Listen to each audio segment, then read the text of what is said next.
Hello friends, hi, welcome back to my channel. So 90 days ఛాలెంజ్లో day 2 in my life.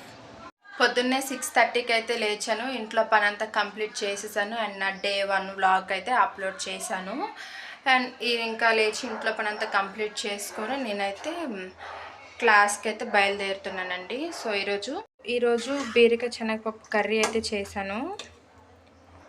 త్వరగా తినేసి నేనైతే start అయిపోయాను 9:15 కల్లా.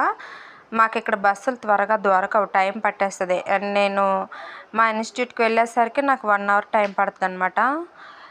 ఫైనల్లీ నాకు ఈరోజు త్వరగానే బస్సులు దొరికేసాయి. నేనైతే 10 కల్లా క్లాస్కి వెళ్ళిపోయినా. వెళ్ళిన తర్వాత మేము తీసుకునే ఇండస్ట్రీ ఏంటి అనే దాన్ని బట్టి ప్రజెంటేషన్ అయితే చెప్పమన్నారు. సో నాదైతే ఫ్యాషన్ ఇండస్ట్రీ కాబట్టి నేను అదే చెప్పాను.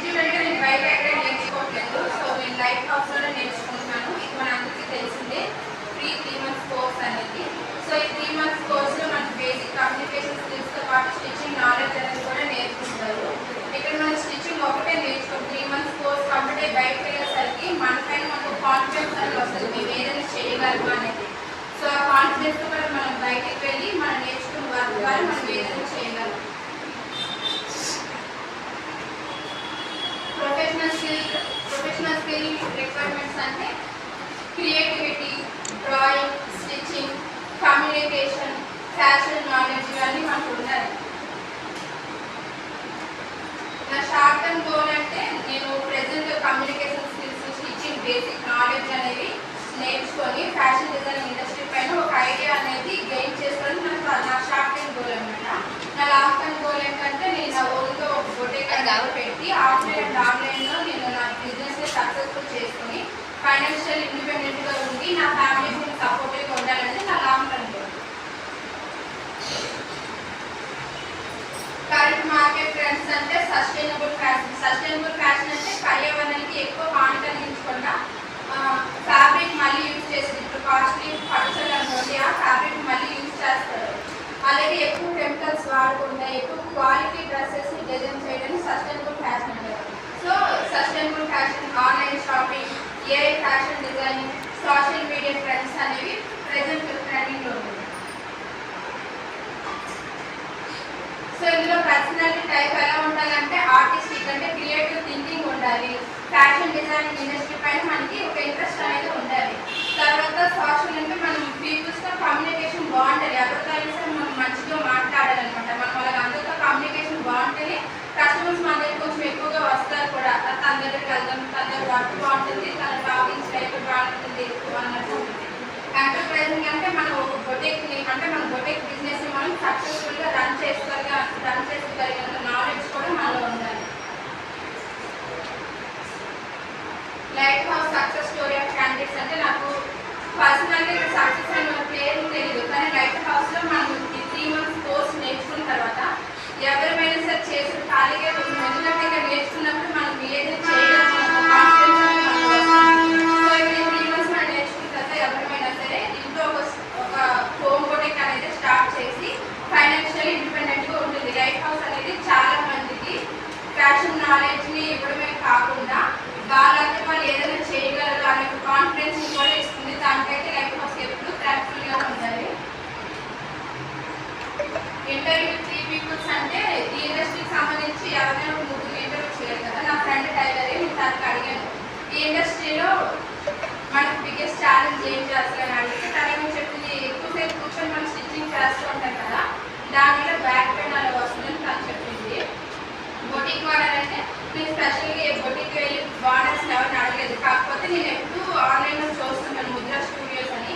ఆ మేడం ఎప్పుడు కూడా బొటిక్ సక్సెస్ఫుల్గా రన్ చేయాలంటే మనం ఎలా ఉండాలంటే ఆవిడ చెప్తుంది. బొటిక్ సక్సెస్ఫుల్గా రన్ చేయాలంటే మన వర్క్ ఫినిషింగ్ బాగుంటుంది, మన టాకింగ్ బాగుంటుంది అని ఆవిడ ఎక్కువ చెప్తుంది. నేను దానికి క్వశ్చన్ పెట్టాను. ఫ్యాషన్ డిజైనింగ్ స్టూడెంట్ అంటే నేను ముందు ఇంట్లో సో ఇంకా ప్రజెంటేషన్స్ అనేవి కంప్లీట్ అయిపోయాక మళ్ళీ క్లాస్కి వెళ్ళాం. సారు అంటే మనం ఎంత మనీ తీసుకొస్తే ఆ మనీతోనే మనం మన ఇంటిని ఎలా రన్ చేసుకోవాలి, మనకి హెల్త్ ఎమర్జెన్సీస్ అలాంటివి ఏవైనా వచ్చినప్పుడు ఎలా అనేది చెప్పారు. ఎవరైనా మ్యారేజ్ అయిపోయిన అమ్మాయిలు తెలిసే ఉంటుంది ఎందుకంటే ఆల్రెడీ వాళ్ళ హస్బెండ్ తెచ్చే 10,000, 20,000, 40,000 ఎంతైతే అంత ఆ శాలరీతో ఆల్రెడీ వాళ్ళ హౌస్ని రన్ చేసుకుంటారు కాబట్టి అది ఓకే. ఇంకా ఇంటికి వచ్చేసరికి అయితే పాతకు 3 అయింది. ఎప్పుడు నేను చెప్తాను కదా నడుచుకుంటూ వచ్చేటప్పుడు రాజుగారి బిర్యానీ టెంప్ట్ చేస్తుందని. సో ఈరోజు ఇంటికి వచ్చేసరికి అక్క బిర్యానీ ఇచ్చిందనమాట. సో మనమైతే ఫుల్ ఖుషు.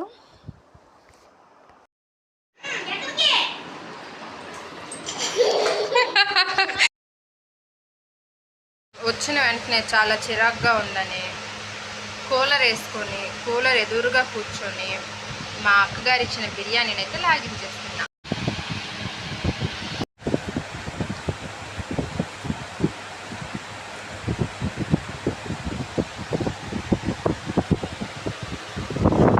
ఇంకా నేను మధ్యాహ్నం లంచ్ కంప్లీట్ చేసుకునేసరికి 3:15 అలా అయింది. కాసేపు రెస్ట్ తీసుకున్నాను. ఇంకా ఈవినింగ్ పైకి వెళ్ళి ఫోటోలతో ఆడుకున్నాను అనమాట.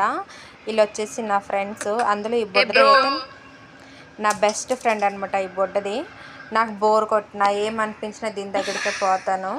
ఫుల్ స్ట్రెస్ రిలీఫ్ అనమాట. అది చిన్నపిల్ల నేను చిన్నపిల్లను అర్థం కాదు. ఒక్కొక్కసారి దాని బుడ్డ సైకిల్ ఉంటుంది, దానిపైన కొట్టుకుంటాం ఇద్దరం ఆడుకోవడానికి. హాయ్ ఫ్రెండ్స్, మా ఛానల్ సబ్స్క్రైబ్ చేయండి ఫ్రెండ్స్. చెప్పండి.